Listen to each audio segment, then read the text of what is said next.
नमस्कार। ये है फलक की कहानियों का संसार। किस्सा कहानी। दोस्तों, हमारा बचपन चाहे जैसा भी हो, लेकिन बड़े होने पर हमें याद बहुत आती है अपने बचपन की, है ना? सबको आती होगी अपने बचपन की याद। अच्छी यादें भी, बुरी यादें भी। जरूरी नहीं कि सबका बचपन बहुत अच्छा बीता हो, कि सबके पास बहुत अच्छी यादों का खजाना हो, लेकिन जो भी होता है उस समय की बातें हमारे दिमाग पर एकदम से अंकित हो जाती हैं और उम्र बढ़ने के साथ साथ वो बातें और ज्यादा गहरी होती जाती हैं, वो मिटती नहीं हैं। और बचपन में हमारे मन में बहुत सारे प्रश्न भी तो होते हैं ना, है ना? ये पानी का रंग कैसा है? ये चिड़िया कैसे उड़ती है? जैसे जैसे हमारी उम्र बढ़ती है, हमारे प्रश्न का लेवल भी बढ़ता जाता है और वक्त के साथ हमारे प्रश्नों का जवाब भी मिलता जाता है। लेकिन कुछ प्रश्न अनुत्तरित रह जाते हैं, उनका जवाब नहीं मिल पाता। और जब भी हमें याद आती है बचपन की, वो याद आता है हमें वो प्रश्न कि वो क्या था, क्यों था। आज ऐसे ही एक प्रश्न का उत्तर खोजने की कोशिश करेंगे हम।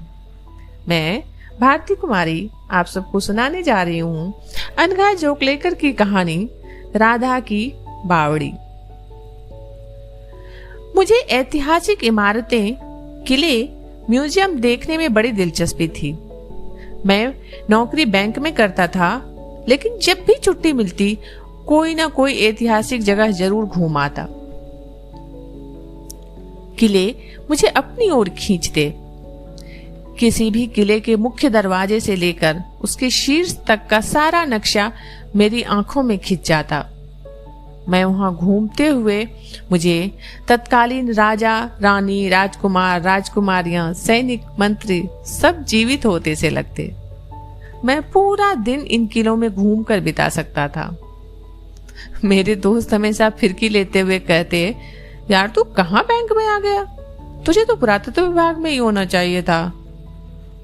खैर, दोस्तों की बात एक तरफ, लेकिन यह अफसोस तो मुझे भी हमेशा रहा कि मैं अपने शौक को अपना प्रोफेशन ना बना सका। वैसे मुझे गांव से भी खासा लगाव था। मेरा बचपन गांव में ही बीता था, शायद इसलिए मुझे अच्छे से याद है मेरा गांव। तब मैं काफी छोटा था, फिर भी गांव के वे खेत, हरी हरी घास चरती गायें, उनके गले में बंधे घुंघरुओं की आवाजें, शाम होते ही चहचहाते पक्षियों का अपने घोंसलों में वापस आना, सब जैसे मेरे मन पर छपा हुआ था। और हाँ, मुझे गांव की एक खास जगह भी याद है। गांव का हर रास्ता उस खास जगह से ही होकर गुजरता। कहीं किसी भी कहीं जाना हो, जैसे किसी को फलां का घर जाना हो तो राधा की बावड़ी से दाएं होकर जाना, या मंदिर जाना हो तो राधा की बावड़ी से गोल चक्कर लगाकर जाना। हर व्यक्ति हर एक जगह को राधा की बावड़ी के रेफरेंस से ही बताता। कभी कहीं भी जाने के लिए राधा की बावड़ी एक लैंडमार्क सी बन चुकी थी। मुझे आज भी याद है, यदि मैं अकेले कभी भी राधा की बावड़ी पर नहीं गया था, लेकिन जब दादाजी के साथ होता, उस बावड़ी के पास से निकलते समय उसमें झांकने का बड़ा मन करता। उस बावड़ी के पास ही एक बड़ा सा पीपल का पेड़ था। उसकी लंबी लंबी लटकी हुई जड़ें और हवा के वेग से झूलती शाखाएं उस बावड़ी के माहौल को थोड़ा डरावना बना देती थी। मैं डर के मारे दादाजी का हाथ जोर से पकड़ लेता। वो मुस्कुरा देते और मुझे गोद में उठा लेते। मैं भी उनसे लिपट जाता, कहीं गलती से भी बावड़ी की राधा मुझे देख ना ले। बहुत मन करता कि पूछूं उसे राधा की बावड़ी क्यों कहा जाता है, लेकिन कभी भी किसी से पूछने का मेरा साहस ही नहीं हुआ। कुछ समय बाद मैं पिताजी के साथ शहर आ गया। दादाजी भी गांव की सारी संपत्ति बेचकर हमारे साथ ही रहने लगे। हमारा गांव जाना अब बंद हो गया, लेकिन राधा की बावड़ी का रहस्य जानने की उत्सुकता मुझे सदा ही बनी रही। गांव की सुनहरी और थोड़ी डरावनी यादों को पीछे छोड़ते हुए मैं बड़ा होने लगा। लेकिन जब भी किसी किले या पुरानी इमारत का गाइड किसी बावड़ी की बात बताता तो मेरे मन के किसी कोने में छिपी राधा की बावड़ी मुखर हो उठती। आखिर इस बार की छुट्टियों में मैंने गांव जाने का सोचा। यूं तो हमारा गांव बहुत दूर ना था, कार से जाओ तो 7-8 घंटे में पहुंचा जा सकता था, लेकिन इन बरसों की दूरी ने हमें गांव से बहुत दूर कर दिया था। सुबह रोज से थोड़ा जल्दी उठकर सफर में लगने वाले सामान का बैग उठाकर मैंने कार में रखा और उस पुरानी बावड़ी का रहस्य किसी किले से कम ना होगा, यही सोचते हुए मैंने अपनी कार गांव की ओर मोड़ दी। मैं आज लगभग 25 साल बाद गांव आया था। चूंकि अब गांव में अपना कहने के लिए हमारा घर तो रहने गया था, इसलिए सीधे माली काका के घर पहुंचा। माली काका मतलब रघु काका, मेरे दादाजी की कोठी के माली और दादाजी के सबसे विश्वास पात्र नौकर। मुझे बचपन से ही उनसे बड़ा लगाव था, इसलिए उनकी छवि मेरे मन में बसी हुई थी। रघु काका गांव में जरूर मिल जाएंगे, यही सोच मुझे उनके पास ले आई थी। उन्हें देखते ही मैंने उनके पैर छुए तो उनकी बूढ़ी हड्डियां चटक उठी। उन्होंने डगमगाते कदमों से उठने की कोशिश की तो मैं खुद ही उनके पास बैठ गया।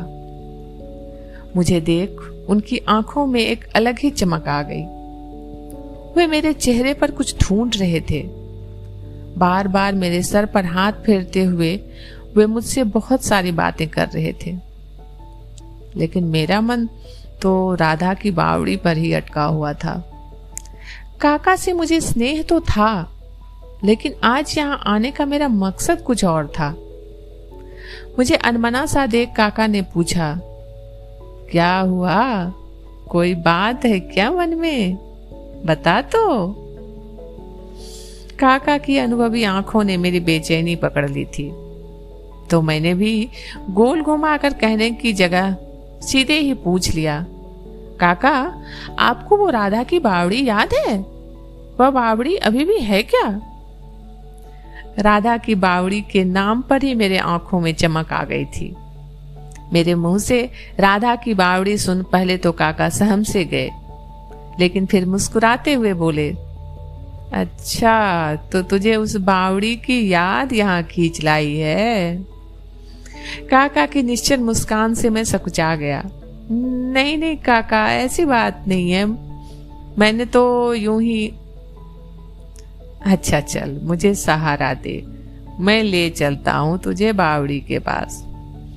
इतना कह काका डगमगाते हुए उठ खड़े हुए।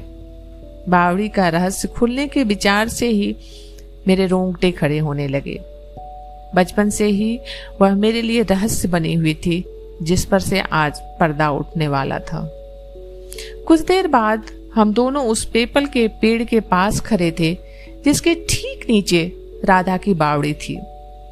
आज पहली बार मैं उस बावड़ी में झांकने का हिम्मत कर पाया। बावड़ी काफी गहरी थी, उसके घेरे के चारों ओर सीढ़ियां बनी हुई थी। बीच बीच में कुछ ऊंचे नीचे चबूतरे भी थे, जिन पर शायद कुछ छोटे छोटे कमरे बने हुए थे। मैंने काका की ओर देखा। काका, इसे राधा की बावड़ी क्यों कहते हैं? यह राधा कौन थी? मेरे चेहरे पर कई प्रश्न चिन्ह टंगे हुए थे। मेरा प्रश्न सुनते ही काका जैसे गहरी नींद से जागे, लेकिन तुरंत ही संभलकर मेरी बात टालने के अंदाज में बोले, बेटा घर चले, मुझसे अब और खड़ा नहीं रहा जाएगा। क्या बात है काका, आप राधा को जानते थे क्या? उनका इस तरह मौके पर आकर लौटना मेरे मन में और प्रश्न खड़े कर रहा था। आखिर काका मेरा कंधा पकड़कर वहीं बैठ गए। वे जहां बैठे थे वहां से राधा की बावड़ी का एक कमरे नुमा जगह दिखाई दे रहा था।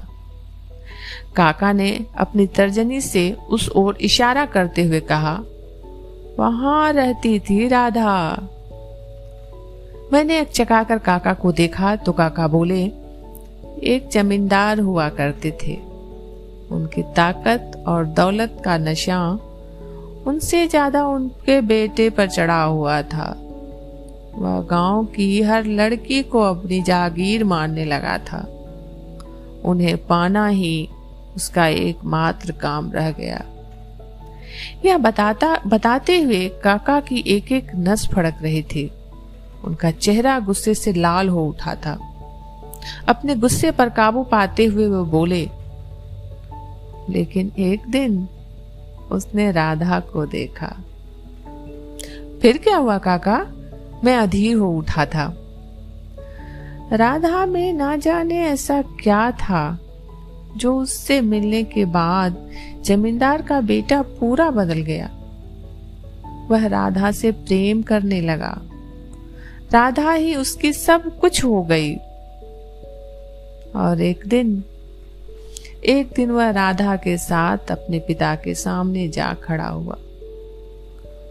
मैं निःशब्द फटी फटी आंखों से राधा की कहानी सुन रहा था। राधा पेट से थी। उन दोनों को देखकर जमींदार आग बबूला हो उठे और उन्होंने राधा को इस बावरी में उस जगह कैद करवा दिया। राधा काका ने फिर से उंगली उठाकर एक कमरे की तरफ इशारा किया। कैद? मैंने आश्चर्य से पूछा। हाँ, कैद। वे चाहते तो उसे मरवा भी सकते थे, लेकिन बेटे की आजीवन कुंवारी रहने की कसम के कारण उन्हें राधा की कोख में पल रहे बच्चे ने ऐसा करने से रोक दिया। काका ने गहरी सांस ली। अपनी गीली हो आई आंखों को अपने गमछे से पोंछते हुए वे आगे बोले। धीरे धीरे राधा के दिन भरने लगे और एक दिन उसने एक बहुत सुंदर लड़के को जन्म दिया। बच्चे को जन्म देते समय राधा जिंदगी और मौत के बीच झूल रही थी। पूरा गांव जानता था कि राधा वहां कैद है, उसे मदद की जरूरत है, लेकिन किसी की भी जमींदार के खिलाफ आवाज उठाने की हिम्मत नहीं हुई, ना ही राधा की मदद करने की। जैसे ही जमींदार को राधा के बेटा पैदा होने की खबर मिली, उन्होंने अपने एक नौकर को बच्चे को लाने के लिए भेजा। वह नौकर बावड़ी की इन्हीं घुमावदार सीढ़ियों से उतरता हुआ राधा के कमरे तक पहुंचा और उस बच्चे को राधा से छीन लिया। और राधा, मेरी आंखें भी नम हो गई थी। काका की आंखों में फिर से पानी आ गया। उसके बाद राधा को किसी ने नहीं देखा। कोई कहता वह कहीं चली गई, कोई कहता उसने बच्चे के बिछुड़ने के बाद इसी बावड़ी में कूदकर जान दे दी। कोई कुछ कहता तो कोई कुछ, लेकिन उसके बाद लोगों ने बावड़ी से पानी पीना छोड़ दिया था और यह बावड़ी भुतहा हो गई थी। इतना कहकर माली काका चुप हो गए। मैं काफी देर तक उन्हें देखता रहा, फिर धीरे से बोला, माली काका, राधा आपकी बेटी थी ना? माली काका की बूढ़ी आंखें और बूढ़ी हो गईं। उन्होंने मेरा कंधा पकड़ा और घर चलने के लिए कहा। मैंने उनका हाथ थाम लिया और हिम्मत कर पूछा, और वह बच्चा, वो कहाँ है अभी? काका ने घबराकर इधर उधर देखा, जैसे कोई उनकी बात सुन ना ले। फिर मेरा हाथ अपने हाथ में लेते हुए बोले, वह बच्चा कुछ सालों बाद अपने पिता के साथ शहर चला गया और आज पूरे 25 साल बाद वापस आया है अपनी राधा माँ से मिलने। मेरा दिल जोर से उछल पड़ा।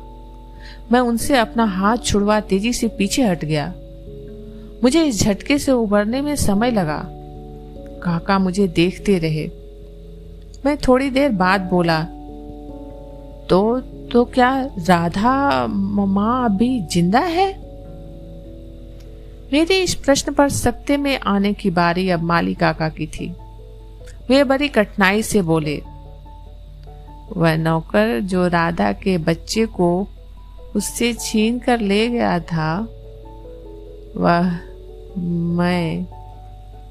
मैं ही था। मैं राधा का अपराधी हूँ। मैंने ही मालिक के कहने पर अपने हाथों से अपनी बच्ची राधा को इस बावड़ी में।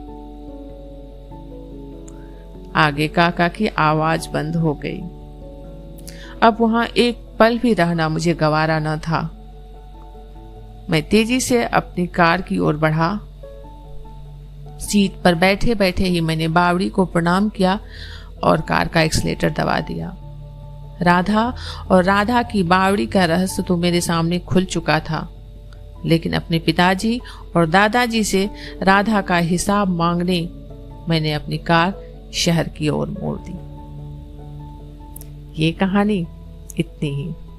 अभी आप सुन रहे थे भारती कुमारी की आवाज में अनघा जोगलेकर की कहानी राधा की बावड़ी। आप जुड़े रहिए फलक के चैनल, जिसका नाम है किस्सा कहानी।